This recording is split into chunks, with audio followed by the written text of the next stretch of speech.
जब तक वो 15 लाख देंगे नहीं, जब तक वो छोड़ेंगे भी नहीं हम। क्या बोलेंगे भाई? देखिए, इसमें कोई बोलने वाली बात ही नहीं है। व्हाट्सएप यूनिवर्सिटी का ज्ञान है, इस पे हम नहीं बोल सकते।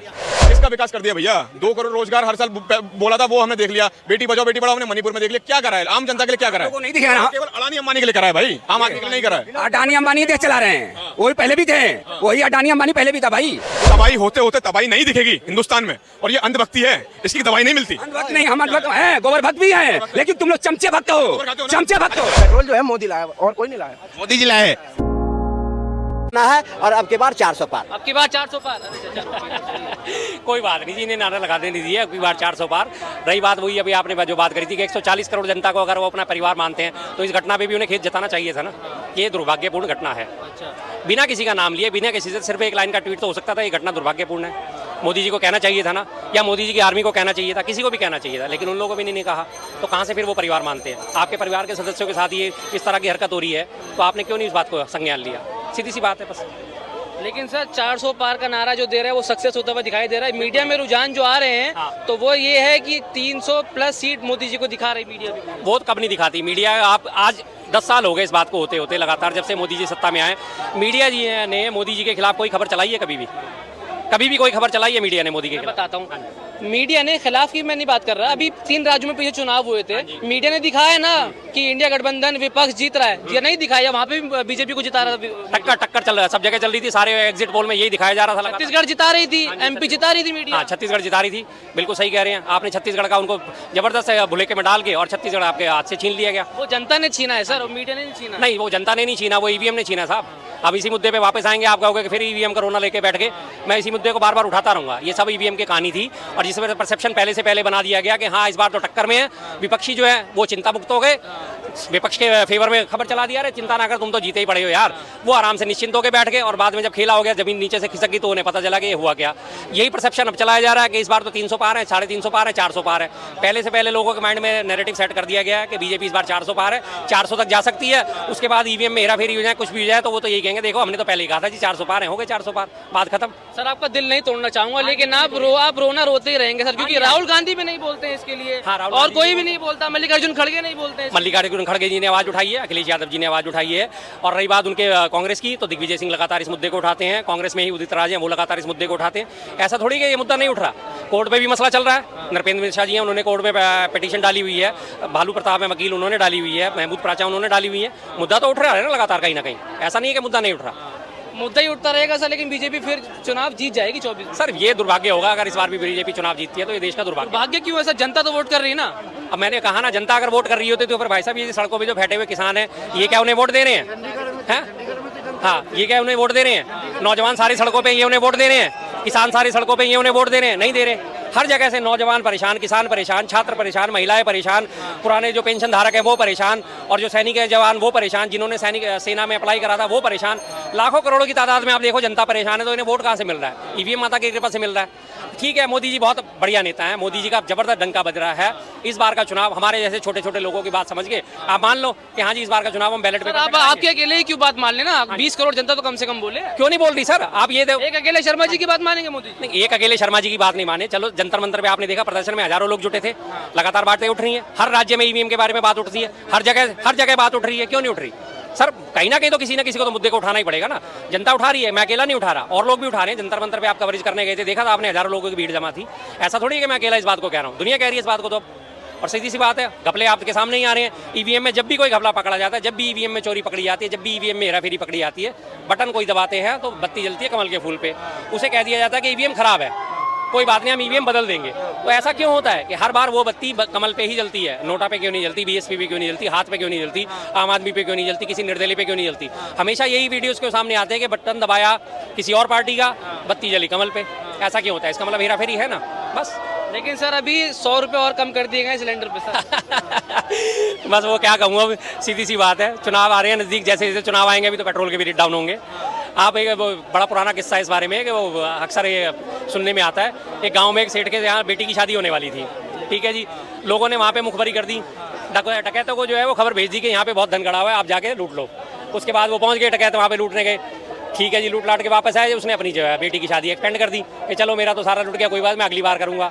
अगली बार फिर उसने जोड़ा जंगोड़ा इकट्ठा करा, उसने फिर लोगों में वहाँ पे दो चार खबरी तो उन्होंने फिर डाकुओं को खबर कर दी, तो डाकुओं की जो है बेइज्जती बहुत शुरू हो गई। अरे यार ये तो बड़े गलत डाकू हैं और ऐसे तरह से लूट के चले जाते हैं, बताओ बेटी की शादी है, घर में कुछ नहीं छोड़ते। तो उसने कहा ठीक है जी, वो खबर उन तक वहाँ पहुंची। तीसरी बार उसने सेठ ने फिर किसी तरह से अपना अरेंजमेंट करके बेटी की शादी करी, लेकिन डाकुओं ने उसे लूटना नहीं छोड़ा। वो तीसरी बार फिर आ गए। इस बार उन्होंने क्या करा, लूट के तो चले गए, जाते जाते बेटी का मंगलसूत्र छोड़ के चले गए कि नहीं ये मंगलसूत्र हम नहीं लेके जा रहे हैं। और उसके बाद जब वो डाकू सारा माल असबाब लूट के चले गए, उसके बाद जो उनके चमचे थे उन्होंने फैलाने देखा डाकू कितने बढ़िया थे, बेटी की शादी थी मंगलसूत्र छोड़ के चले गए, बेटी की शादी थी मंगलसूत्र छोड़ के चले गए। तो वही हाल हो रहा है। पिछले 10 सालों से सिलेंडर के रेट बढ़ा के 1250 तक पहुंचा दिए थे, तब आपको ध्यान नहीं आया। पिछले साल आपको बहनों का ध्यान आया, आपने 200 रुपये कम कर दिया। अब आपको इलेक्शन सामने दिख रहे हैं, 2 महीने बाद आपने 100 रुपये कम कर दिए। आप लगातार 5 सालों तक आप खर्चे करते चले जाओ। और कुछ लोग बोल रहे हैं कि अच्छा किया, जो भी किया अच्छा किया, 300 रुपये कम हो गए। ये वो बोलेंगे, वो तो बोलेंगे ही सर। उन्हें तो जब 1250 रुपये का था उनके लिए तब भी मास्टर स्ट्रोक था, जो बीजेपी के सपोर्टर हैं। जब किसान कानून लाए गए थे तब बीजेपी के सपोर्ट में लोग कहते थे किसान कानून आए बहुत अच्छा हुआ, मास्टर स्ट्रोक। जब वापस ले लिए गए तब भी उन लोगों ने यही बोला था बहुत अच्छा मास्टर स्ट्रोक। तो उन्होंने तो लगातार यही बोलना है, लगातार यही बोलना है उन्होंने लगातार कि जी अच्छा करा अच्छा करा अच्छा करा। पिछले 3 साल से पेट्रोल डीजल के रेट बढ़ा रखे हैं तीनों कंपनियां। जब मनमोहन सिंह जी के ज़माने में पेट्रोल डीजल के रेट बढ़ते थे तो क्या कहा जाता था, सरकार इस पे फैसला क्यों नहीं ले रही, सरकार इस पे पैसे क्यों नहीं कम कर रही। तो मनमोहन सिंह जी ये बोलते थे कि ये काम तेल कंपनियों के हाथ में है, इंटरनेशनल मार्केट से रेट तय होते हैं। ठीक है जी, जब आप सत्ता में आए तब आपने कहना शुरू कर दिया हम तेल के दाम नहीं कम कर सके क्योंकि हम सत्ता में नहीं है, ये तो तेल कंपनियां तय करेंगी। तब वो मनमोहन सिंह जी वो बात कहते थे तो उनकी बात नहीं सुनी जाती थी, लेकिन तुम्हारी बात सुनी जाएगी कि तेल कंपनियां तय करेंगी दाम। अब तेल कंपनियों की सुनिए, पिछले 3 साल में कोरोना काल के बाद से जब 100 रुपये के लगभग तेल चल रहा है, तीनों कंपनियां मिला के 3 लाख करोड़ रुपए से ऊपर का प्रॉफिट कमा चुकी हैं। आज तक उन्होंने पैसा कम करा नहीं करा। इंटरनेशनल मार्केट में पेट्रोल के डीजल के रेट कम हो चुके हैं, $60 पर बैरल है। उस टाइम $108 पर बैरल हुआ करता, उसके बावजूद भी तेल 70 रुपये मिलता था, पेट्रोल 70 रुपये मिलता था, डीजल 45, 48, 50 रुपये मिलता था। कम से कम 15 रुपये का दोनों में डिफरेंस था। आज डीजल पेट्रोल में कोई डिफरेंस नहीं है। क्यों?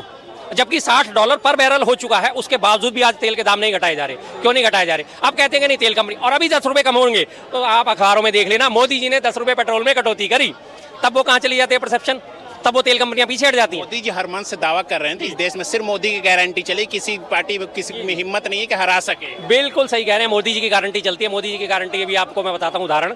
मोदी जी की ईडी जो है, मोदी जी की ईडी खुल के कहता हूँ, मोदी जी की ईडी, हाँ जी मोदी जी की ईडी। मोदी जी की ईडी भी 12 तारीख को ना, पीछे 12 जनवरी को पश्चिम बंगाल में गई थी।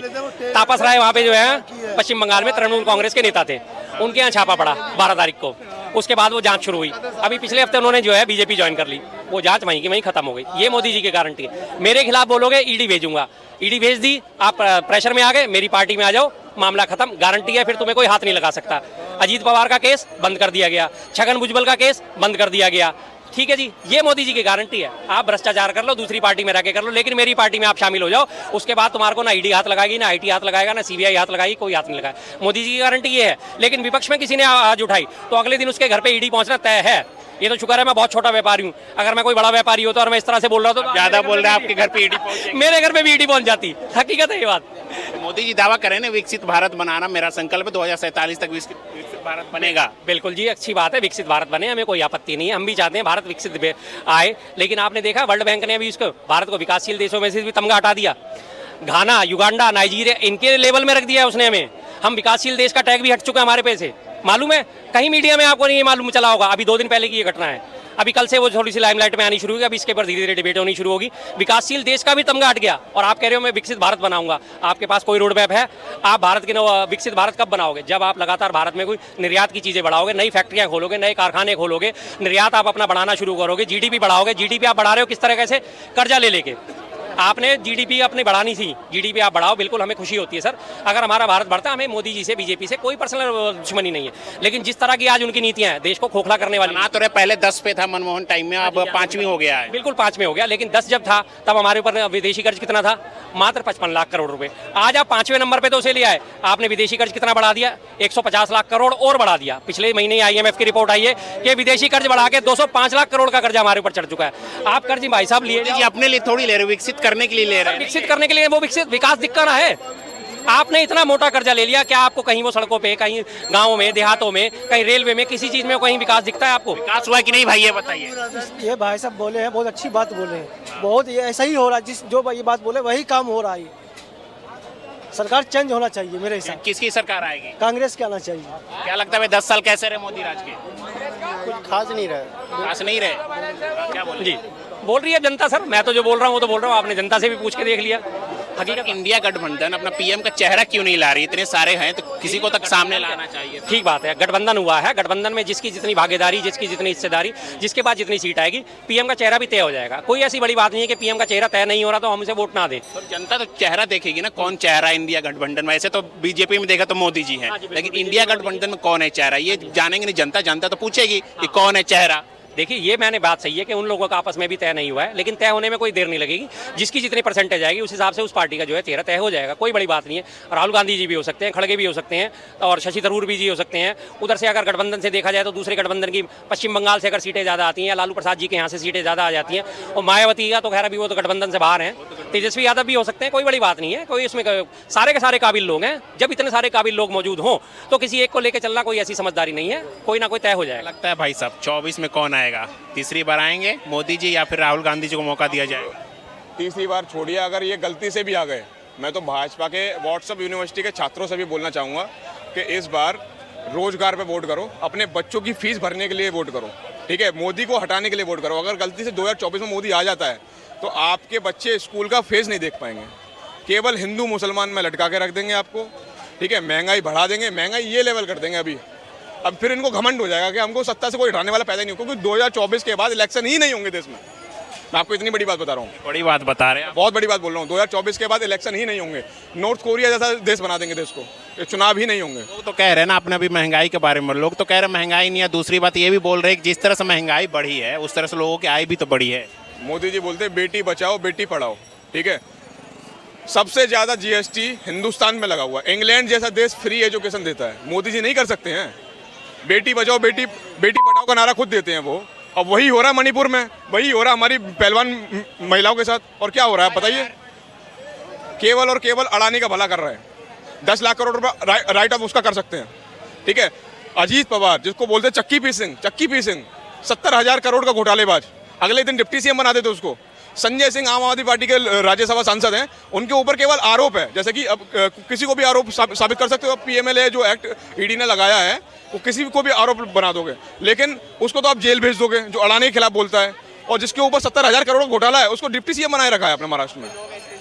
तो ये सवाल जो है उठाने चाहिए इंसान को। क्या लगता है 24 में कौन आएगा? देखिए 24 में मैं तो हाथ जोड़ के सभी से निवेदन करूंगा, अपने बच्चों का फ्यूचर देखकर, अच्छी एजुकेशन देखकर इंडिया को जिताओ, महंगाई को देखकर इंडिया को वोट करो। एक तरफ लोकसभा में मोदी जी खड़े होकर बोल रहे हैं अब की बार 370 सीट आएंगी और इंडिया गठबंधन 400 पार। इसका मतलब नरेंद्र मोदी जी जानते हैं, जैसे चंडीगढ़ में घपलेबाजी कर कर इन्होंने अपना मेयर बना लिया, वैसे ही लोकसभा चुनाव में ये जीत सकते हैं। फिर इनकी प्री प्लानिंग है। मतलब चंडीगढ़ मेयर में 35 पार्षद थे, 20 वोट जो थे वो इंडिया गठबंधन पे थे, और जो 16 वोट थे वो एनडीए के पास थे, बीजेपी के पास। अब एक बात बताइए, 16 वाला बड़ा है या 20 वाला बड़ा है? 8 वोट कैंसिल कर दिए प्रिसाइडिंग ऑफिसर ने, जो कि भाजपा का कार्यकर्ता, कट्टर कार्यकर्ता है वो। उन्होंने बोला है ना ये लोकतंत्र की हत्या है। देखिए अनिल मैसी का अगर आप बैकग्राउंड निकालोगे तो भाजपा के कार्यकर्ता के तौर पर उसने काम करा है 10 साल, ठीक है। और बाकायदा कैमरे पर वो पकड़ा गया है मार करते हुए ब्लू पेन से। तो सुप्रीम कोर्ट ने तो बताया है कि लोकतंत्र का मजाक बनाया गया है। और उसके बाद ही मोदी जी की अगर ये वर्डिंग है हम 2024 में इलेक्शन जीत जाएंगे, 370 जीत जाएंगे, 300 तो ऐसे जीतेंगे जैसे वो चंडीगढ़ में जीते। मैं आपको बताऊं तो मोदी जी ये भी कह रहे हैं विपक्ष में कोई टक्कर में नहीं है। देखिए टक्कर में क्या नहीं है, 2014 से पहले मैंने भी नरेंद्र मोदी का नाम नहीं सुना था। अच्छा इंसान आएगा, वो देश को चलाएगा, वो महंगाई से राहत दिलाएगा, उसको चुनेंगे, उसकी पॉपुलैरिटी बढ़ेगी जैसे नरेंद्र मोदी की भी है। महंगाई है कि नहीं? बिल्कुल महंगाई है भैया। आ जाओ। महंगाई है कि नहीं? महंगाई महंगाई मुझे नहीं लग रहा महंगाई है। तो ये बोल रहे महंगाई नहीं। अब इनको नहीं लगेगी ना। मैं तो 500 रुपये इनाम रखा हूँ स्मृति ईरानी के ऊपर, यहीं अगल बगल में बैठती थी वो सिलेंडर लेके, अब पता नहीं लापता हो गई है। 1100 रुपये का सिलेंडर पहुंच गया। मैंने 500 रुपये का इनाम रखा है, कृपा करके उसका एड्रेस बताइए, हमारे सामने पेश करिए। हम पूछेंगे कि अब जब आप 450 का सिलेंडर था, जब आपको महंगा नहीं लगता था, अब 1100 का हो गया है, आपको महंगा नहीं लगता है? हमें तो नहीं लग रहा महंगाई भाई। आप खुश हैं मोदी राज में? बहुत खुश है हम तो बहुत खुश है। कि हुई कुछ बहुत तरक्की हुई, क्या नहीं तरक्की हुआ, हर एक चीज तरक्की हो रहा है, जैसे? हर एक विकास हो रहा है, सारा विकास हो रहा है। जो चीज उन्होंने कहा वो सारा कर दिया। अब क्या चाहिए? 2 करोड़ रोजगार बोला तो उन्होंने। होगा भाई। हाँ 2 करोड़ रोजगार, 2 करोड़ नहीं 15 लाख भी बोले थे, लेकिन जब तक देंगे नहीं, जब तक हम उनको देते रहेंगे, जब तक वो देंगे नहीं, जब तक उनको हमको देते रहेंगे। ठीक है, जब तक वो 15 लाख देंगे नहीं, जब तक वो छोड़ेंगे भी नहीं हम। क्या बोलेंगे भाई साहब? देखिए इसमें कोई बोलने वाली बात ही नहीं है, व्हाट्सएप यूनिवर्सिटी का ज्ञान है, इस पे हम नहीं बोल सकते। रही दूसरी बात उन्होंने बोला बहुत विकास करा है, बहुत विकास करा है। किसका विकास कर दिया भैया? 2 करोड़ रोजगार हर साल बोला था, वो हमने देख लिया। बेटी बचाओ बेटी पढ़ाओ हमने मणिपुर में देख लिया। क्या करा है आम जनता के लिए? क्या करा है? वो नहीं दिखेगा ना, केवल अडानी अंबानी के लिए करा है भाई, आम आदमी के लिए नहीं करा है। अडानी अंबानी देश चला रहे हैं, वही पहले भी थे, वही अडानी अंबानी पहले भी था भाई, वो भी आप पहले भी आपको खाने के दे रहा है। 10 लाख करोड़ रुपए राइट ऑफ क्यों किया मोदी जी ने? 10 लाख पहले 14 से पहले का आप कहानी याद है आपको? 14 के बाद का याद नहीं आपको? ठीक है, मैं बेफजूली बातों का कोई जवाब नहीं दे पाऊंगा, बस इतना ही कहूंगा। तबाही होते होते तबाही नहीं दिखेगी हिंदुस्तान में, और ये अंधभक्ति है, इसकी दवाई नहीं मिलती। अंधभक्त नहीं है ये अंधभक्त नहीं, हम अंधभक्त हैं, गोबर भक्त भी हैं, लेकिन तुम लोग चमचे भक्त हो, चमचे भक्त हो। गाय माता है, गाय माता है ना, गाय माता। भाई गाय अगर तुम्हारी माँ है तो बाप तुम्हारा बैल है। मेरा बाप है, मेरा बाप है। गाय अपनी। बेरोजगारी महंगाई की बात करता है कि नहीं? बेरोजगारी मोदी बिल्कुल नहीं है, बेरोजगारी भी नहीं है। कौन कह रहा है बेरोजगारी है? महंगाई नहीं है, 100 का पेट्रोल है, कोई दिक्कत नहीं है। कुछ नहीं है, कुछ भी नहीं है। 500 के भी हो जाए से बढ़ गए। पहले गाड़ियां थी, साइकिलें थी, मतलब साइकिल कह रहा हूं, सॉरी, गाड़ियां थी पहले, बाइकें थी, इतनी नहीं थी। तो भाई अब जब पहले टैक्स कितना लगता था? अच्छा मैडम सर जी, आप ये कह रहे हो टैक्स, अगर तुम सरकार को टैक्स देना नहीं चाहते हो तो हर तो क्या तुम्हारे, सुनो पहले पूरी बात सुनना, मेरी सुन लो। तुम कह रहे हो टैक्स महंगा कर दिया, लोग भी बढ़े भाई, हर चीज की। फिर अगर एक बाइक थी पहले चलती थी, अब 10 चलने लगी, तो उस हिसाब से पेट्रोल भी भाई बाहर से क्रूड ऑयल लेना पड़ेगा, उसी हिसाब से ये भी तो देखो। फिर क्रूड ऑयल का दाम पता है कितना है? सुनिए मेरी, रुक जाइए भाई, मैं इनको क्लियर कर देता हूँ। सुनिए, भाजपा राज में कांग्रेस राज में 2014 में जब मोदी सरकार आई थी तो क्रूड ऑयल 110 रुपए USD डॉलर था कच्चे तेल का दाम। अभी जो है 2024 में 84 रुपए क्रूड ऑयल है। पहले ये लोग पता क्या सीएनजी के हेलीकॉप्टरों पे चलते थे, उसके चलते थे। अब चला ये सब पेट्रोल जो है मोदी लाया, और कोई नहीं लाया। मोदी जी लाए। क्या बोलेंगे भाई साहब? देखिए ऐसा है, महंगाई पे नहीं बोला जाएगा, महंगाई पे बोलेंगे पाकिस्तान, ठीक है। एजुकेशन शिक्षा फ्री करने पे बोलेंगे पाकिस्तान मुर्दाबाद, बस यही है, और कोई लेना देना नहीं है। राम मंदिर बस यही है, इनको खाने के लिए मिल जाएगा। क्या बोलेंगे भाई? आगे आ जाइए। हाँ तो राम मंदिर से रोजगार हुआ, लेकिन और भी तो काम होने चाहिए ना, जैसे कि एम्प्लॉयमेंट बढ़ना चाहिए, महंगाई थोड़ी कम होनी चाहिए, आम जनता की जो प्रॉब्लम है वो घटनी चाहिए, वो उन